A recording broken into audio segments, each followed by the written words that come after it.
নমস্কার, আমি রিক্তা কুণ্ডু। আমার বয়স ৪৫। আমি ৩ বছর ধরে কিডনি রোগে ভুগছি। আমার ক্রিয়েটিনিন 1.9 ছিল। প্রথমে আমি অ্যালোপ্যাথি ওষুধ খেতাম প্রায় ২ বছর, কিন্তু কোনো রকম পরিবর্তন হয়নি।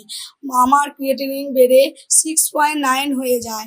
তখন আমি ফেসবুকে ডক্টর প্রধান স্যারের সিয়াস হাসপাতালের ভিত্তিতে ভিডিও দেখে ওখানে যোগাযোগ করার চেষ্টা করি। প্রথমে বেশ কিছু সময় হিন্দি মানুষজনের সাথে কথা হয়, কিন্তু তাদের কথা আমি ঠিকমতো বুঝতে পারি না। তখন ওখান থেকে আমাকে বেঙ্গল হেলথ কাউন্সিলের সাথে যোগাযোগ করিয়ে দেন।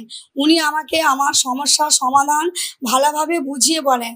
তারপর ওনাদের ওপর বিশ্বাস করে আমি আমার চিকিৎসা শুরু করি। ওনারা আমাকে সম্পূর্ণভাবে সাহায্য করেন। এই চিকিৎসায় সিয়াস হাসপাতালের থেকে চিকিৎসা নিয়ে আমি অনেক সুস্থ। ৩ মাস ওষুধ খেয়ে এখন আমার ক্রিয়েটিনিন 2.5 এবং আমার এখন তেমন কিছু সমস্যা হচ্ছে না। অনেক ধন্যবাদ সিয়াস হাসপাতালকে এবং ডক্টর প্রধান স্যারকে।